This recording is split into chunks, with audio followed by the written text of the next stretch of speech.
ഡൽഹിയിലേത് ഭീകരാക്രമണമെന്ന് കേന്ദ്ര സർക്കാർ പ്രമേയം പാസാക്കി മന്ത്രിസഭ. അന്വേഷണം വ്യാപിപ്പിച്ച് എൻഐഎ. സ്ഫോടനത്തിന് ഉപയോഗിച്ച കാർ അൽ-ഫലാഹ് സർവകലാശാലയിൽ സൂക്ഷിച്ചത് 10 ദിവസം. ഉമർ നബിയുടെ ഉടമസ്ഥതയിലുള്ള രണ്ടാമത്തെ കാർ കണ്ടെത്തി. ഡൽഹി അതിർത്തിയിൽ അതീവ ജാഗ്രത. ഗൂഢാലോചന നടത്തിയവരെ നിയമത്തിനു മുന്നിൽ കൊണ്ടുവരുമെന്ന് പ്രധാനമന്ത്രി. പരിക്കേറ്റവരെ മോദി സന്ദർശിച്ചു. ശബരിമല സ്വർണ്ണക്കൊള്ളയിൽ മുൻ ദേവസ്വം പ്രസിഡന്റ് എ പത്മകുമാറിന് കുരുക്കുമുറുകുന്നു. സ്വർണം ചെമ്പാക്കിയത് ദേവസ്വം ബോർഡിന്റെ അറിവോടെയെന്ന N വാസുവിന്റെ remand report.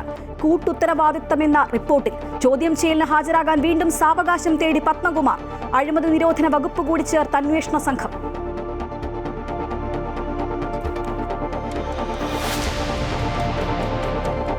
PM Shri പദ്ധതി താൽക്കാലികമായി നിർത്തിവെച്ചു എന്ന കേന്ദ്രത്തിന് സംസ്ഥാന സർക്കാരിന്റെ കത്ത്.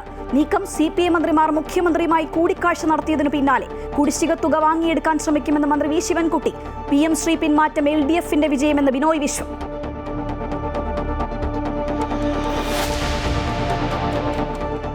തദ്ദേശ തെരഞ്ഞെടുപ്പിൽ പ്രചരണം കൊഴുപ്പിച്ച് മുന്നണികൾ. കണ്ണൂർ ജില്ലാ പഞ്ചായത്ത് മുൻ പ്രസിഡന്റ് PP ദിവ്യയ്ക്ക് ഇത്തവണ സീറ്റില്ല. കൊച്ചി കോർപ്പറേഷനിലേക്കുള്ള സ്ഥാനാർത്ഥികളെ പ്രഖ്യാപിച്ച LDFും NDA. സ്ഥാനാർത്ഥി പ്രഖ്യാപനത്തിൽ വിട്ടുനിന്ന് BDJS.